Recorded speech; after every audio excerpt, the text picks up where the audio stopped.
is your house, your home. We welcome you, Lord, we welcome you. This is your house, your home. We welcome you today. Praise the Lord. ప్రభువైన యేసుక్రీస్తు వారి పరిశుద్ధ నామములో అందరికీ శుభములు తెలియచేస్తూ మరి ఈరోజు దేవుడు ఆయన వాక్యం ద్వారా మనతో మాట్లాడుచున్న మాటలను శ్రద్ధగా ధ్యానించుకుందాం. గుడ్ ఫ్రైడే రోజుకి ముందు 40 దినాలు లెంట్ ప్రేయర్స్ అని చేస్తూ ఉంటారు. ఉపవాసముతో దేవునికి ఎంతో భక్తిగా ప్రార్థన చేస్తూ ఉంటారు. అయితే పునరుద్ధాన పండుగ, ఈస్టర్ పండుగ వచ్చేటప్పటికి మొత్తం ఆ యొక్క ఉపవాసాలన్నీ పూర్తి చేసుకుని సంతోషంగా పునరుద్ధాన పండుగ జరుపుకుంటారు. అప్పటి వరకు ఉన్న ఫాస్టింగ్ ఎంత అయిపోద్ది, ఫీస్టింగ్ స్టార్ట్ అవుతుంది. పునరుద్ధాన పండుగ అయిపోయిన తర్వాత ఈస్టర్ పండుగ నుండి మరలా వరల్డ్లీ లైఫ్ ప్రారంభమవుతూ ఉంటుంది. చాలామంది జీవితాల్లో రకరకాల చెడు అలవాట్లు ఏం చేస్తారంటే ఆ లెంట్ సీజన్లో కొన్ని ప్లెజర్స్ని, కొన్ని సుఖాలను విడిచిపెట్టుకుని దేవుని కొరకు నేను విలపిస్తూ నా పాప క్షమాపణ కొరకు దేవునికి ప్రార్థన చేయాలని ఉపవాసముతో ప్రార్థన చేస్తూ ఉంటారు. ఎంత ఆత్మీయంగా ఉంటారో ఆ ఉపవాసాలు అయిపోయిన తర్వాత ఎప్పుడైతే పునరుద్ధాన పండుగ అయిపోద్దో ఇంకా లోకానుసారంగా జీవితం ప్రారంభమైపోతూ ఉంటుంది. గమనించండి ప్రియులారా, ఎప్పుడైతే మనం దేవునితో చాలా మంచిగా కనెక్ట్ అయ్యి ఉంటామో సాతానుడు మన దగ్గరికి రావడానికి ప్రయత్నిస్తాడు. కానీ దేవుడు మనతో ఉంటూ మనము దేవునితో ఉన్నప్పుడు మనల్ని తాకడానికి కూడా ఆడికి ధైర్యం సరిపోదు. మనం ఎప్పుడైతే ప్రార్థనాపూర్వకంగా ఉపవాస దినాలు ప్రకటించుకుని ఆత్మీయంగా దేవుని వాక్యములో ప్రార్థనలో మనం ఉంటామో సాతానుడు మన దగ్గరికి వచ్చి కదిలించాలని చూసినా మనం కదల్చబడము, వాడు ఓడిపోతూ ఉంటాడు. అయితే గమనించండి, సాతానుడు మనల్ని శోధించట్లేదని మన నుంచి పారిపోయాడని మాత్రం ఎప్పుడు అనుకోవద్దు. వాడు నిత్యము శోధిస్తూనే ఉంటాడు. ఎప్పుడు మనము దేవుని వైపు మన దృష్టిని మళ్లించుకొని ఆయన నుండి లోకము వైపు ఎప్పుడైతే మళ్లించుకుంటామో అప్పుడు పొంచి ఉంటాడు. ఎవరిని మృంగుదునా అని వెతుకుతూ తిరుగుతూ ఉంటాడు. ఉదాహరణకి యేసు ప్రభు ఎప్పుడు శోధింపబడ్డాడు అనే విషయాన్ని మనం చూసినట్లయితే ఆయన 35 సంవత్సరంలో బాప్తిసం తీసుకుని బయటకు వచ్చిన తర్వాత 40 దినాలు 40 రాత్రులు కటిక ఉపవాస ప్రార్థన చేస్తూ ఉన్నాడు. ఉపవాసముతో దేవునిలో చాలా ఆత్మీయంగా బలపడ్డాడు. ఈ లోకాన్ని యేసు ప్రభు జయించే ముందు తన యొక్క ఆకలిని జయించాడు, ఈ లోక ఆశలను జయించాడు. 40 దినాలు 40 రాత్రులు కటికి ఉపవాసం ఉన్నాడు. అయితే ఆ సమయంలో సాతానుడు ఎలా శోధించాడు యేసు ప్రభువుని చూసినట్లయితే మత్తయి సువార్త 4వ అధ్యాయం 2వ వచనంలో ఆ 40 దినములు ఉపవాసము గడిచిన తర్వాత యేసు ఆకలి గొనినప్పుడు అని ఒక మాట ఉంటుంది. గమనించండి, ఒక బిడ్డకి ఆకలేసినప్పుడు ఆ బిడ్డ యొక్క ఆకలిని తీర్చే బాధ్యత ఎవరిది అంటే కన్న తల్లిది, తండ్రిది. అలాగే మనమందరం కూడా దేవుని యొక్క బిడ్డలమైన మనము మన ఆకలి తీర్చవలసిన బాధ్యత ఎవరిదంటే ఆ దేవునిది. ఆ దేవుడు అంటున్నాడు, ఆకాశ పక్షులు చూడు, అవి విత్తవు, కోయవు, కొట్లలో కూర్చుకొనవు, అవేమి వ్యవసాయం చేయవు, అవేమి ధాన్యాన్ని ఆహారాన్ని నిల్వ చేసుకోవు, అయినను వాటి ఆకలిని తీరుస్తున్న దేవుడు నీ ఆకలిని తీర్చకుండా ఉంటాడా అని ప్రభు చెప్తున్నాడు. అయితే ఇక్కడ ఒక గమనించవలసిన సత్యం ఏంటంటే మనకి ఆకలి వేసినప్పుడు ఆయన మన ఆకలిని తీర్చడానికి ఆయన సహాయము, ఆయన ఆహారం పంపక ముందే ఒక అడుగు ముందే సాతానుడు వచ్చి మన ఆకలిని తీర్చడానికి ప్రయత్నిస్తాడు. చాలా జాగ్రత్తగా గమనించాలి. యేసు ప్రభు ఆకలిగా ఉన్నాడు, 40 రాత్రులు పగలు ఉపవాసం ఉన్నాడు. ఆ యేసు ప్రభుని బలపరచడానికి దేవుడు తన యొక్క దూతలను పంపించాడు.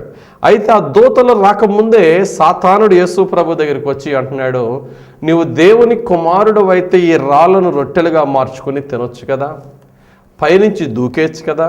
ఇటువంటి విధంగా సాతానుడు శోధిస్తూ ఉన్నాడు. ఎప్పుడైతే యేసు ప్రభు సాతాన్ని జయించాడో ఆ తర్వాత బలహీనుడైన యేసు ప్రభుని తండ్రి అయినటువంటి యెహోవా దేవుడు పంపించిన దేవదూతలు వచ్చి ఆయన బలపరిచినట్టుగా మత్తయి సువార్త 4:11 ఉంటుంది. గమనించండి ప్రియులారా, ఇక్కడ మనం తెలుసుకోవాల్సిన సత్యం ఏంటంటే సాతానుడు దేవుని యొక్క సహాయం కన్నా ముందే మన దగ్గరికి వచ్చి సహాయం చేయడానికి చూస్తూ ఉంటాడు. మన ఆకలిని సాతానుడు తీర్చడానికి చూస్తూ ఉంటాడు. అయితే మన ఆకలి మన తండ్రి ద్వారా తీర్చబడాలి కానీ సాతాను ద్వారా తీర్చబడినట్లయితే ఆ యొక్క ఆకలిని సాతానుడు తీర్చడం మాత్రమే కాదు, మనను పాపములో నెట్టివేస్తూ ఉంటాడు. ఆ యొక్క ఆకలి తీర్చడానికి సాతానుడు పెట్టే ఆహారము మనల్ని బలపరిచే ఆహారం కాదు, మనల్ని బలపరిచే ఆహారంలా కనబడుతుంది కానీ మనలను బలహీనపరిచే, మనను సర్వనాశనము చేసే విధంగా తప్పుడు మార్గంలోనికి సాతాను నడిపిస్తూ ఉంటాడు. ఉదాహరణకి మన దృష్టిలో ఆకలి అంటే ఓన్లీ ఆహారము కొరకైన ఆకలే మనకి జ్ఞాపకం వస్తుంది. నేను అనుకుంటాను ఆకలి మరి ముఖ్యంగా మనందరిలో ఎక్కువగా కనబడే ఆకలి 4 రకాలైనటువంటి ఆకలు నాకు కనబడుతూ ఉంటాయి. ఒకటి హంగ్రీ ఫర్ ఫుడ్, ఆహారము కొరకైన ఆకలి. 2 హంగ్రీ ఫర్ సెక్స్, మోహపు కామపు కోరికలు తీర్చుకోవాలనే ఆకలి. 3 హంగ్రీ ఫర్ పొజిషన్, ఒక స్థితికి ఎదిగిపోవాలి అనే ఆకలి. 4 హంగ్రీ ఫర్ రివెంజ్, అనగా పగ తీర్చుకోవాలనే ఆకలి. ఈ ఆకలి మనందరిలో కూడా ఉంటాయి. పరిస్థితులను బట్టి ఆ ఆకలి మనలో పుడుతూ ఉంటుంది. అయితే గమనించండి, ఈ ఆకలిని తీర్చుతానని దేవుడు మనతో వాగ్దానం చేశాడు. మనల్ని పుట్టించిన దేవుడు మన ఆకలి, ఆహారము కొరకైన ఆకలిని ఆయన తీర్చేవాడు. మన కోరికలను, మన శరీరంలో పుట్టే మోహపు కామపు కోరికలను తీర్చడానికి భార్యను భర్తను ఇచ్చి మన కోరికలు తీర్చుతానంటున్నాడు దేవుడు. నువ్వు ఎక్కలేని ఎత్తైన కొండపైకి ఎక్కిస్తానని వాగ్దానం చేస్తున్నాడు దేవుడు. పగ తీర్చుట నా పని, రివెంజ్ నేను తీర్చుతాను, నీ పక్షంగా నేనుండి పోరాడే దేవుణ్ణని దేవుడు చెప్తున్నాడు. నీలో నాలో పుట్టే ప్రతి ఆకలిని కూడా నేను తీరుస్తాను నాయన అని దేవుడు వాగ్దానం చేస్తున్నాడు. గమనించండి ప్రియులారా, ఈరోజు దేవుడు ఆయన వాక్యం ద్వారా చెప్తున్న మాట ఏంటంటే, నీలో పుట్టే ఆకలి ఎలా తీర్చుకుంటున్నావు అని ప్రభు ఈరోజు నిన్ను నన్ను ప్రశ్నిస్తున్నాడు. ఉదాహరణకి బైబిల్లో ఒక స్టోరీ ఉంది. యాకోబు ఏసావు అని ఇద్దరు ఉన్నారు. వీరిద్దరూ ఎవరంటే అన్నా తమ్ములు. ఒకసారి యాకోబు తమ్ముడు ఎర్రటి చిక్కుడుకాయల కూర బాగా వండుకున్నాడు. అయితే ఈ లోపల అడవి నుంచి వచ్చిన ఏసావు అన్నయ్య చాలా ఆకలితో వచ్చాడు. ఆకలితో వచ్చి చూసినప్పుడు డెఫినెట్గా ఇంట్లో అమ్మ ఏదో కూర వండి పెడుతుంది, భోజనం సిద్ధపరుస్తుంది. ఈ లోపల తమ్ముడు మాత్రం ప్రత్యేకంగా వండుకున్నాడు చిక్కుడుకాయల కూర. కూర వండుకున్నప్పుడు తన కళ్ళు ఆ చిక్కుడుకాయల కూర మీద పడ్డాయి. వెంటనే తమ్ముడిని అడుగుతున్నాడు, ఒరే తమ్ముడా నాకు ఆ కూరేసి పెట్టరా అన్నాడు. ఈ తమ్ముడు చాలా తెలివైన వాడు, మోసగాళ్ళకే మోసగాడు, యాకోబు అనే పేరుకే మోసగాడు అని అర్థం. ఈ తమ్ముడిలో ఎప్పటి నుంచో ఒక బాధ ఉంది. ఏంటి ఆ బాధ అంటే, నేను అన్నయ్యగా పుట్టకుండా తమ్ముడుగా ఎందుకు పుట్టాను. ఎందుకనండి ఆ బాధ అంటే, బైబిల్లో మనం చూసినట్లయితే జ్యేష్ఠ కుమారునికి చాలా ఆశీర్వాదాలు దేవుడిచ్చాడు. ఈ రోజున కూడా రాజుల వంశంలో మనం చూసినట్లయితే రాజుగారికి పుట్టిన ప్రథమ కుమారునికే సింహాసనం దక్కుతుంది, రూల్ ప్రకారంగా, రెండో వాడికి కాదు. అలాగా జ్యేష్ఠ కుమారునికి జ్యేష్ఠత్వపు ఆశీర్వాదం అంటూ ఉంటుంది. ఈ తమ్ముడిలో ఉన్న బాధ ఏంటంటే, నాకు ఆ ఆశీర్వాదం లేదు, మా అన్నయ్యకి ఉంది అనే ఉద్దేశంతో ఉన్నాడు. ఈ లోపల తమ్ముడిని ఆ కూర పెట్టరా అంటే తమ్ముడు అంటున్నాడు, అలాగా నీకు జ్యేష్ఠత్వపు ఆశీర్వాదం ఉంది కదా, నీ జ్యేష్ఠత్వాన్ని నాకు అమ్మేయి, నేను ఈ కూర నీకు ఇచ్చేస్తానన్నాడు. ఇతడు ఏం చేశాడండి, ఒక పూట ఆహారం కొరకు ఆ జ్యేష్ఠత్వపు దీవెననే అమ్మేసుకున్నాడు ఏసావు. గమనించండి, ఇక్కడ ఒక ఇంపార్టెంట్ సత్యాన్ని గమనించవలసింది ఏంటంటే, ఆ రోజు ఏసావు చాలా ఆకలితో ఉన్నాడు, అది సత్యమే. అయితే ఆ రోజు ఆ యొక్క చిక్కుడుకాయల కూరతో ఆహారం తినకపోతే అతడు చచ్చిపోదుడా. అందుకనే ఇంగ్లీష్లో ఆకలిని హంగ్రీ అన్నారు. అదే ఇంగ్లీష్లో ఆకలికి ఇంకో పదం కూడా ఉంది, దాన్నే ఎపిటైట్ అన్నారు. ఉదాహరణకి డాక్టర్ గారి దగ్గరికి ఎవరన్నా వెళ్ళినప్పుడు చాలా సన్నగా ఆ అమ్మాయి ఉన్నప్పుడు డాక్టర్ అంటాడు, ఏమ్మా భోజనం చేయట్లేదంటే, అసలు తినబుద్ధి అవ్వట్లేదండి, ఆకలి వేయట్లేదండి అన్నప్పుడు డాక్టర్ ఇచ్చే మెడిసిన్ ఏంటి, ఎపిటైజర్స్ ఇస్తారు. అంటే ఆకలిని పుట్టించేది, నీ మనసు నీ బ్రెయిన్ ఆకలిని రికగ్నైజ్ చేసే మందు ఇస్తారు. అందుకనే డిక్షనరీ మీనింగ్ ఏముంటుందంటే, హంగ్రీకి నీడ్ ఫర్ ఫుడ్ అన్నాడు, ఎపిటైట్కి డిజైర్ ఫర్ ఫుడ్ అన్నాడు. అంటే అర్థం ఏంటంటే, హంగ్రీ అంటే ఆకలి, హంగ్రీ అనే మాటకి ఆహారము కొరకైన అవసరత అన్నాడు. ఈ ఎపిటైట్ అనే మాటకి దానికి మీనింగ్ ఏమి ఇచ్చాడంటే ఆహారం కొరకైన కోరిక. ఇప్పుడు నేను మిమ్మల్ని అడుగుతున్నాను, యాకోబు మంచి చిక్కుడుకాయల కూర వండుకున్నాడు, యాసావు వచ్చాడు, అది తినాలనుంది. యువన్ అంటున్నాడు తమ్ముడు, నీ జ్యేష్ఠత్వపు దేవుడిచ్చిన ఆశీర్వాదం అమ్మితేనే కానీ యువన్ అంటున్నాడు, చివరికి అమ్మేశాడు. అమ్మేసిన తర్వాత అతడు ఆ యొక్క కూరను తీసుకున్నాడు, దేవుని ఆశీర్వాదాలు పోగొట్టేసుకున్నాడు. నేను అడిగే ప్రశ్న ఏంటంటే, ఆ చిక్కుడుకాయల కూర పట్ల అన్నైనటువంటి యాసావుకి హంగ్రీయా, ఎపిటైటా? అతనిలో ఉన్నది హంగ్రీ మాత్రమే కాదు, ఎపిటైట్, డిజైర్ ఫర్ ఫుడ్. అదే కావాలి, అదే పొందాలి, అది నాకే సొంతం అవ్వాలి. ఇదంతా కూడా డిజైర్, ఎపిటైట్. అందుకనే ఒక సత్యాన్ని గమనించాలి, అనేక మంది జీవితంలో the appetite for sin is killing the hungry for God. మనము దేవుని పట్ల పరిశుద్ధంగా ఉండాలి, దేవునిలో ఆత్మీయంగా ఉండాలని ఆకలి మనకుంది. ఈ లోక పాపపు ఆశలు తీర్చుకోవాలనే కోరిక కూడా మనలో పుడుతుంది. కానీ రెండాట్లో ఏది నెరవేరుతుందండి అంటే, అనేక మంది జీవితంలో the appetite for sin is killing the hungry for God. ఈ లోక పాపము కొరకైన మన కోరికలు దేవుని పట్ల ఉన్న ఆకలిని ఏం చేస్తున్నాయంటే చంపేస్తున్నాయి. మనం చక్కగా ప్రార్థనలు చేస్తున్నప్పుడు, మనం ఎంతో ఆత్మీయంగా ఉపవాసం ఉంటున్నప్పుడు మనకి ఏ విధమైనటువంటి సాతాను శోధనలు మనల్ని జయించట్లేదు, బాగా దేవుల్లో బాగుంటున్నాం. ఎప్పుడైతే వరల్డ్లీ ప్లెజర్స్లోకి మనం వెళ్తున్నామో దేవునికి అంచెలంచెలుగా దూరం అయిపోతూ ఉంటున్నాం. అందుకని ఈ సైకిల్ ఎలా ఉంటుందంటే, ప్రాబ్లం ఎప్పుడైతే వచ్చిందో, అంటే ప్రాబ్లం అంటే ఒక సమస్య ఎప్పుడైతే వచ్చిందో మనం ఏం చేస్తామంటే ఆటోమేటిక్గా problem followed by prayer. Problem ఎప్పుడైతే వచ్చిందో ఆటోమేటిక్గా ప్రార్థన వచ్చేస్తుంది. ప్రార్థన ఎప్పుడైతే చేస్తామో prayer swallows the problem and gives peace. ఎప్పుడైతే ప్రాబ్లం సమస్య వచ్చిందో దాన్ని మనం ప్రార్థనతో ఎదుర్కొంటామో ఆ ప్రార్థన ఆ ప్రాబ్లంని తొలగించి మనకి ఏమిస్తుందట, సమాధానం ఇస్తుంది. ప్రార్థనతో సమస్యలు ఎప్పుడైతే తీరిపోయినాయో ఈ పీస్ మరలా ఆ యొక్క సమాధానంగా ఉన్నప్పుడు మనం ఎక్కడికి వెళ్తామంటే we seek for pleasure. First problem, తర్వాత ప్రార్థన, ఆ తర్వాత మనకు వచ్చేది పీస్.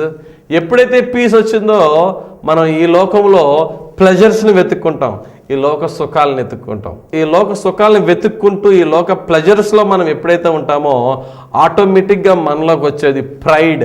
రాజు అయిన నెబుకద్నెజర్ ఒక చిన్న రాజు, అతన్ని దేవుడు గొప్ప చక్రవర్తిని చేసిన తర్వాత ఆ ప్లెజర్ఫుల్ కింగ్డమ్ని చూసి అతనిలోకి వచ్చింది ఏంటి, ప్రైడ్, గర్వం వచ్చింది. ఎప్పుడైతే గర్వం ఉంటుందో ఒకరి నాశనానికి ముందు గర్వము నడుచును. ఎప్పుడైతే గర్వం ఎంటర్ అవుతుందో ఆ గర్వించేవాడి దగ్గర రెడీగా ఉంటాడు ప్రిడేటర్. ప్రిడేటర్ అంటే దోచుకునేవాడు సాతానుడు. వాడు ఏం చేస్తాడు, ప్రిడేటర్ ప్లండర్ అంటే దోచేసుకుంటాడు. చూడండి వరుసగా పీస్ ఎన్ని ఉన్నాయో చూద్దాం. Problem, prayer, peace, pleasure, pride, predator and plunder.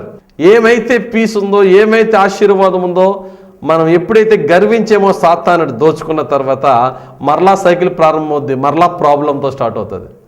అప్పుడు మరలా మన మోకాళ్ళు వంగుతాయి, ప్రభువా అని మరలా ప్రార్థన స్టార్ట్ అవుతుంది. ఈ సైకిల్ని 107వ కీర్తనలో చాలా అద్భుతంగా రాశాడు.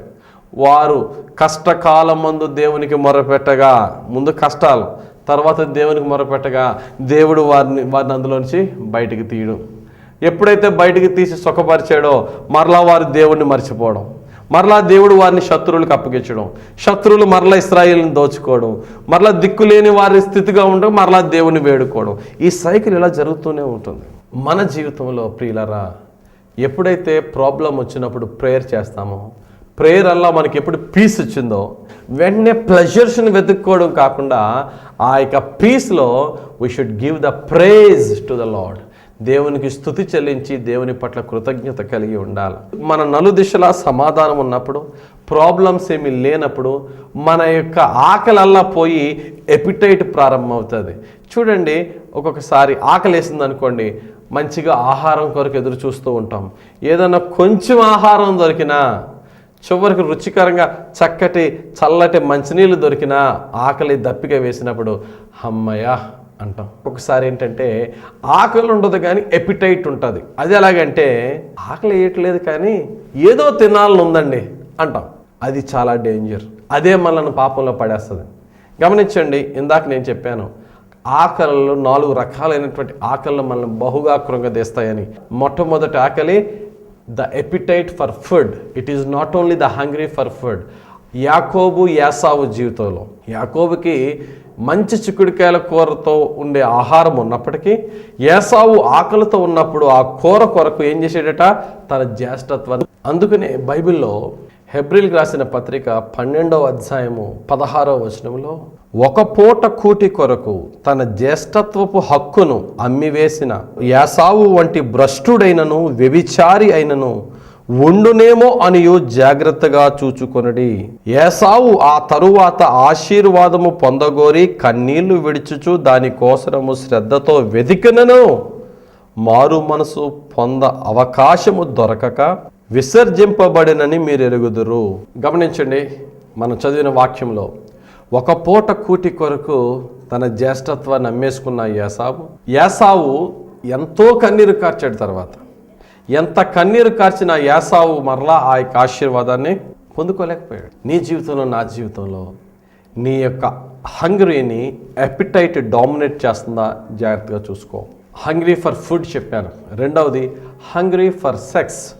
మోహపు కామపు కోరికలు తీర్చుకోవాలనే ఆశ. భక్తుడైన దావీదు జీవితం మనం చూసినట్లయితే అతనికి దేవుడు చక్కటి అందమైన భార్యలను ఇచ్చాడు. ఆ టైంలో ఒకానికొక రోజు దావీదు తన మేడ మీద నుంచి పొరుగువాని భార్య స్నానం చేస్తున్న బెత్షెబాని చూసి తనలో మోహపు కామపు కోరికలు పుట్టాయి. That is the hunger for sex. నిజంగా అది హంగ్రీయా లేకపోతే అది ఎపిటైటా? నిజంగా మోహపు కామపు కోరికలు తీర్చుకోవాలనే అవసరతే ఉంటే చాలా చక్కటి అందమైన భార్యలు ఉన్నారు అతనికి.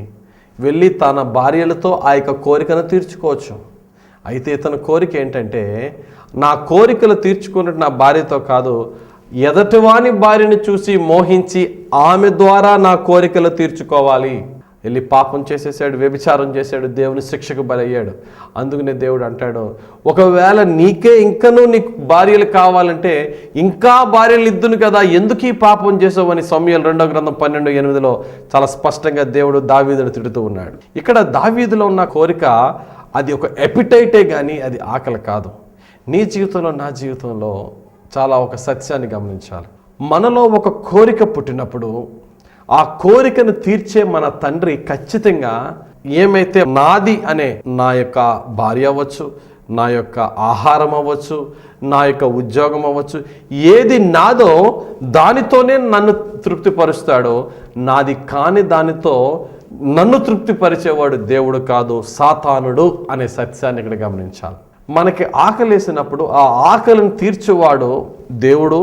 అదే ఆకలిని దేవుడు తీర్చకముందే సాతానుడు వచ్చి తీర్చడానికి ప్రయత్నిస్తున్నప్పుడు మనకి కావలసిన వివేచన జ్ఞానం ఏంటంటే, ఇది దేవుని నుండి వచ్చిన సహాయమా, ఇది సాతాను నుండి వచ్చిన సహాయమా అనేది మనం కనుక్కోవాలి. అంటే బైబిల్లో దేవుని నుండి మన కోరిక ఎలా తీరుతుంది, సాతాను నుండి మన కోరిక ఎలా తీరుతుంది అనేది 2 వచనాల్లో మనం చూసినట్లయితే మహాజ్ఞాని సొలొమోను అంటున్నాడు.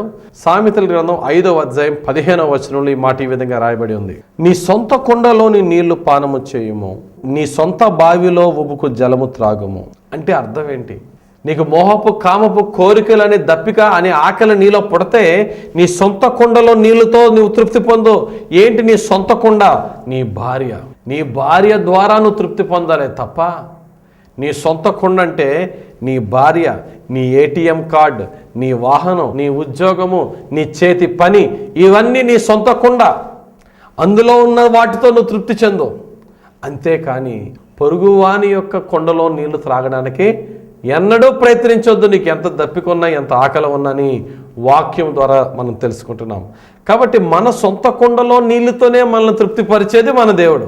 మన ఆకలిని సాతానుడు ఎలా తృప్తిపరుస్తాడని చూస్తే అదే సామెతల గ్రంథంలోని మహాజ్ఞాని సొలొమోను అంటాడు, 9వ అధ్యాయం 17వ వచనం చూద్దాం. అది తెలివి లేని వాడొకడు వచ్చుట చూచి దొంగిలించిన నీళ్లు తీపి, చాటున తినిన భోజనము రుచి అని చెప్పును.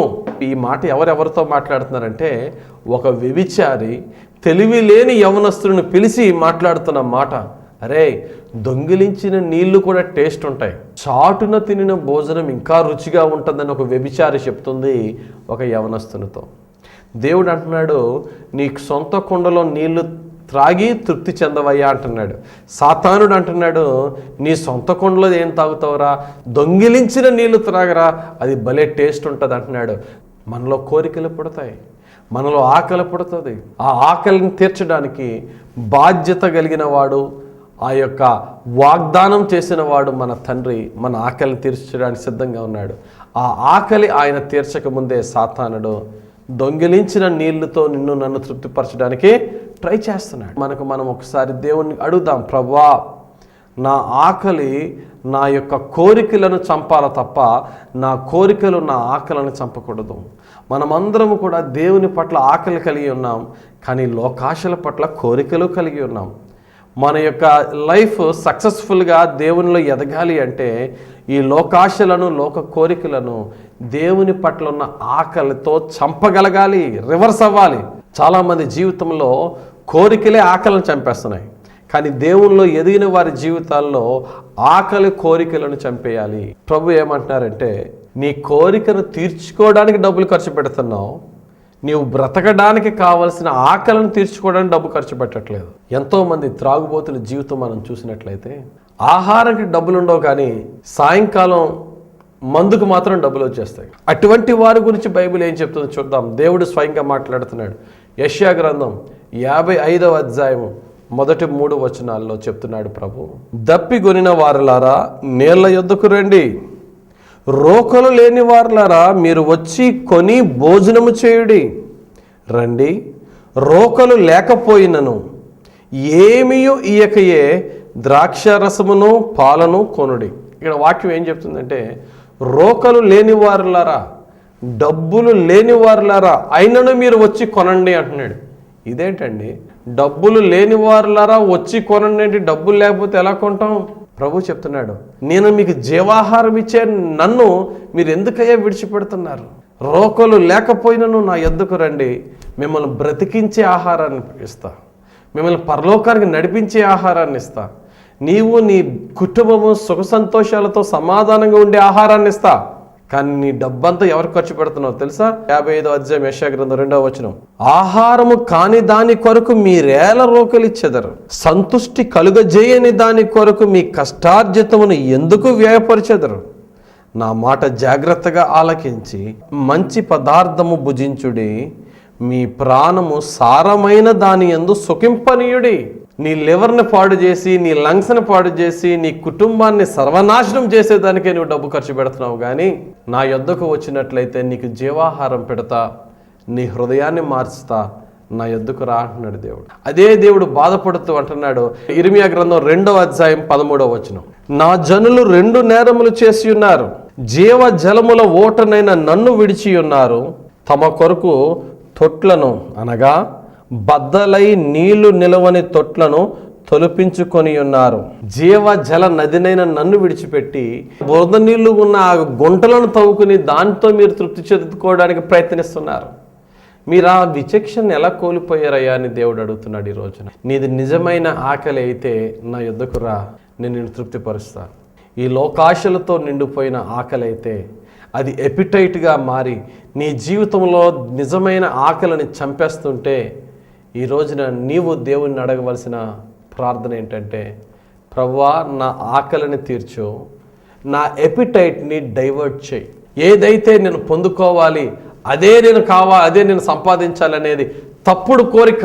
నా కొండలో నీళ్లు కాకుండా ఎదటివాని కొండలో నేను నీళ్ళు ఆశిస్తుంటే, నా కోరికలను నేను కంట్రోల్లో పెట్టుకోలేని స్థితిలో ఉంటే ఆ కోరికలను డైవర్ట్ చేసి మంచి వాటి మీదకి మళ్లించు ప్రభువా అని దేవుణ్ణి అడగాలి. Hungry for food, hungry for sex, hungry for position.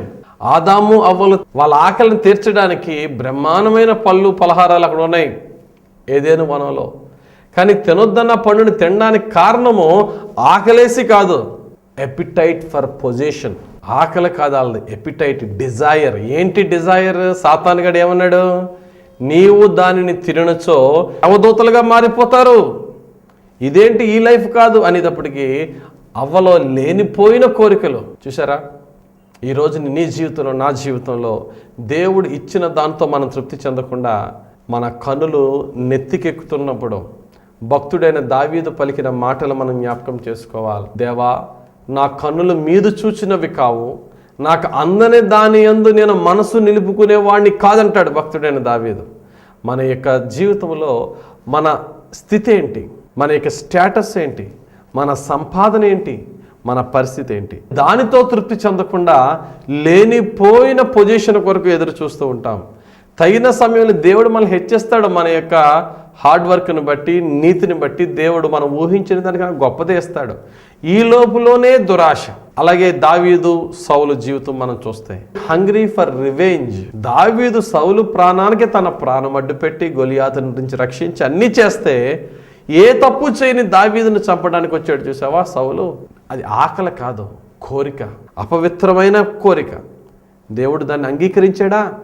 దేవుడు మన ఆకలిని తీరుస్తాడు, కానీ సాతాను పెట్టే ఎపిటైట్ని, అపవిత్రమైన కోరికలను దేవుడు తీర్చడు. జాగ్రత్త.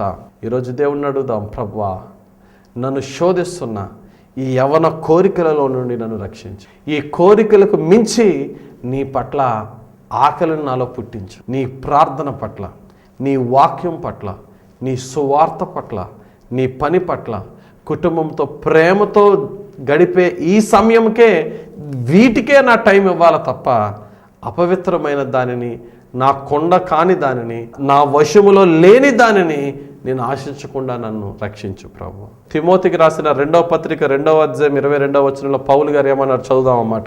నీవు యవనేచ్ఛల నుండి పారిపోము, పవిత్ర హృదయులై ప్రభువునకు ప్రార్థన చేయువారితో కూడా నీతిని, విశ్వాసమును, ప్రేమను, సమాధానమును వెంటాడుము. ప్రభు చెప్తున్నాడు, యవ్వనుడా నీవు యవనేచ్ఛల నుండి పారిపో, ఇది నాకు శోధన, అక్కడి నుంచి మనం పారిపోదాం అని మాత్రమే కాదు, పారిపోయిన నీవు నీ దగ్గరికి వాడు పరిగెట్టుకుంటూ నీ దగ్గరికి వస్తాడు సాతానుడు. అప్పుడు నువ్వేం చేయాలంటే ప్రార్థనను, విశ్వాసమును, నీతిని, పరిశుద్ధుల సహవాసమును వెంటాడు, సమాధానమును వెంటాడు. ఎప్పుడైతే నువ్వు ఇంకో దాన్ని వెంటాడుతున్నావో నీ దగ్గరికి వస్తున్నది పరిగెట్టి కొంతకాలానికి ఆగిపోద్ది. నువ్వు అలా వెంటాడకుండా ఒకే దిక్కున ఉన్నావంటే ఆ యొక్క శోధన వచ్చి నీ దగ్గరే నిలబడుతుంది. కానీ నువ్వు కాముగా ఉండకుండా పరిశుద్ధమైన దాన్ని నువ్వు వెతుకుతూ ఉండు. నీ యొక్క కోరికలను దేవుని వైపు దృష్టి ఉంచు. భక్తుడైన దావీదు వ్యభిచారంలో పడిపోయిన సందర్భం చూసినట్లయితే అతడు యుద్ధమునకు వెళ్లకుండా ఖాళీగా ఉన్న సమయం, నలుదిశలా సమాధానంతో ఉన్న సమయము, ఆ టైంలో దావీదు పాపంలో పడిపోయాడు. ఎప్పుడైతే మనకి సుఖాలు, సంతోషాలు పెరుగుతూ ఉంటాయో ఆ యొక్క సమాధానము, ఆ సంతోషం ఉన్న టైంలో ఆ సమయాన్ని మనము ప్రభువా ఈ స్థితి నాకు ఇచ్చినందుకు నీకు వందనాలు, ఇంకా ఎక్కువగా నీ పనిని నేను ఎలా చేయగలను, నేను ఎక్కలేని ఎత్తైన కొండపైకి ఎక్కించు అని మన దప్పిక తీరకూడదు, మన దాహము తీరిపోకూడదు, ఇంకా పెరుగుతూ ఉండాలి దేవుని పట్ల తప్ప అమ్మయ్య తీరిపోయింది అయిపోయిన వెంటనే ఈ లోకంలో కొంతసేపు రిలాక్స్ అవుదాం. పేరుకి రిలాక్సేషన్, ఆ రిలాక్సేషన్లోనే సమస్తమైన పాపాలు ఎంటర్ అయిపోతాయి. రిలాక్సేషన్లో కూడా ప్రభువులోనే రిలాక్స్ అవుదాం. ప్రభు యొక్క సేవ మనల్ని ఎప్పుడు అలనీయదు. భక్తుడైన పౌలు అంటాడు, సువార్త చేయకపోతే నాకు శ్రమ. సాధారణంగా మనం పనులు చేసి అలసిపోతాం, కానీ దేవుని పనిలో అలయక ముందుకు పరిగెట్టే శక్తిని దేవుని యొక్క వాక్యం ద్వారా దేవుడు మనకిస్తూ ఉంటాడు. మనం ఏ వృత్తిలో ఉన్నానో ప్రార్థనకి, మనం వాక్యం చదువుకోవడానికి, ఎదటి వారికి వాక్యం బోధించటానికి, దేవుని కొరకు కొన్ని మంచి పనులు చేయడానికి, మన కుటుంబంతో ప్రేమతో సహవాసం కలిగి ఉండటానికి సమయం ఇద్దామే తప్ప వేరే దానికి మన ఏదో చోటు వద్దు. మన ఆకలి దేవుని కొరకైన పరిశుద్ధంగా ఉండాలని, పరలోకానికి చేరాలనే ఆకలి లోకాశలను చంపి దేవుని యొక్క ఆత్మతో, వాక్యముతో మనల్ని తృప్తిపరిచి ప్రభు యొక్క సాక్షులుగా ప్రభులు ఆనందిస్తూ మన జీవితాన్ని ముందుకు కొనసాగుదాం. దేవుని నిత్య రాజ్యానికి వారసులం అవుదాం. దేవుడు తన పరిశుద్ధ వాక్యం దీవించి మన జీవితంలో నెరవేర్చునుగాక. ఆమేన్. ప్రార్థన చేసుకుందాం. పరిశుద్ధుడా, ప్రేమ కలిగిన తండ్రి, నీ పరిశుద్ధ నామమునకు స్తోత్రాలు. ఈ లోకాశల్లో పడి నీ పట్ల మాకున్న ఆకలిని నేను చంపివేసుకుంటున్నాము నాయన. నీ పట్ల ఉన్న ఆకలి, నీ పరలోకానికి చేరాలని ఆకలి, నీ వాక్యము పట్ల ఉన్న దప్పిక, ఈ లోకములున్న ప్రతి ఒక్క లోకాశలకు, సాతానిక కోరికలకు మించిన విధముగా వాటిని చంపివేసి మా ఆకలి, మా హంగ్రీ, మా ఎపిటైట్ కూడా నీ పట్లే ఉండులాగున నీ పరిశుద్ధాత్మతో మమ్మల్ని బలపరచండి. ఎవరైతే ఈ లోకాశల్లో పడి అందులోంచి బయటికి రాలేకపోతున్నారో నీ కృప ఇచ్చి నీ పరిశుద్ధాత్మ అభిషేకముతో లోకాశల నుంచి, పాపపు ఆశల నుంచి పైకి లేపి నీ పట్ల ఆశ, కోరిక, ఆకలితో మమ్మల్ని బలపరిచి నీ ఆత్మతో మమ్మల్ని తృప్తిపరచమని యేసు నామములో ప్రార్థించి వేడుకొనుచున్నాను తండ్రి. ఆమెన్. God bless you. దేవుని పట్ల ఆకలి మీలో పెరుగునుగాక. దేవుడు మిమ్మల్ని తృప్తిపరచునుగాక. బాబాయ్.